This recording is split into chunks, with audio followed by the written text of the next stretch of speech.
If you love a real drama, buckle up. This tale will keep you on the edge of your seat and maybe even leave you feeling a little numb. A woman in her mid-30s is working late when she has pains in her chest. The room fades, replaced by an ethereal glow. She is now looking into a bright tunnel and being pulled towards it. In the physical world, she's flatlining on the hospital bed, but in the spiritual realm, her soul's journey has just begun. Gone is the frantic shouting of doctors, the hum of machines, the sterile smell of the hospital room. She is now somewhere else on the other side. In this strangely peaceful place, she meets a figure, angelic, ghostly, yet oddly familiar. She smells the odor of perfume her mother used to wear. In a whisper, a voice she has heard before reveals a devastating truth. Your partner is cheating on you. She feels herself floating, adrift in a sea of nothingness. Where is she? Flashbacks flood her mind, late-night texts, strange phone calls that he took outside the house or in another room. The questions echo through the silence, but there is no answer. Is she dead? Why is she remembering all this now? What use is it all?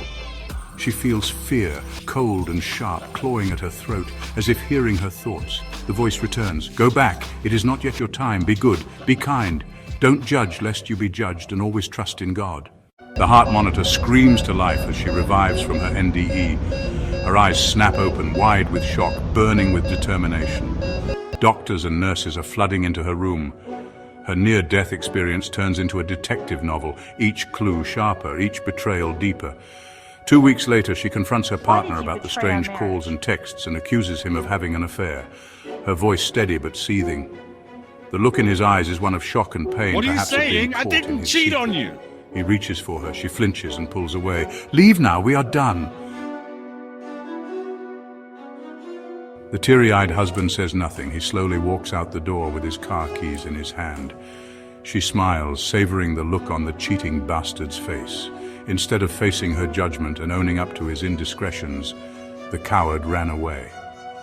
1 week later, she is in her office on a Saturday, hoping to get a jump on things that were left unattended after she had her heart attack. She sits in her chair as her phone chirps yet again. It's him. He just won't give up. She looks at all the texts and calls she has not replied to. Her heart is still too broken. A few moments later, she hears a noise coming from her business partner's office. A range of feelings washes over her. It pulls her away from the image of her husband's betraying face. Jeff must have come back, she thought. She goes to investigate. The door is ajar, but no one is there. She is drawn to the desk. She notices a folder clumsily placed on top of a stack of papers. She opens the folder. Her eyes scan several recent bank transfers with her signature on the bottom of the documents.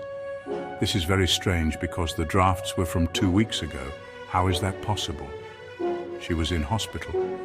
Memories of past conversations flood her mind. 20% increases in business and happy clients, yet they are still barely breaking even despite working for more than 11 months. Now she knows why. She notices that her signature has been forged. She forgets the fraudulent actions of her business associate and picks up the phone to call her husband. She now faces a hard, shocking revelation. She had the wrong partner.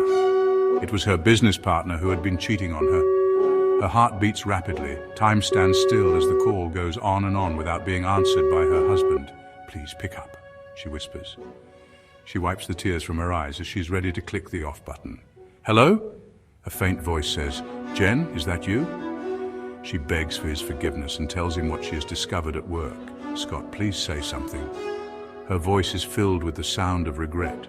There is a slight pause, then a sharp click as the call ends and the phone goes silent, right as a familiar voice from the other side sounds in her head. Judge not lest ye be judged. If you want to see more story content like this, please click the subscribe button and make sure to click that bell. Oh yeah, almost forgot.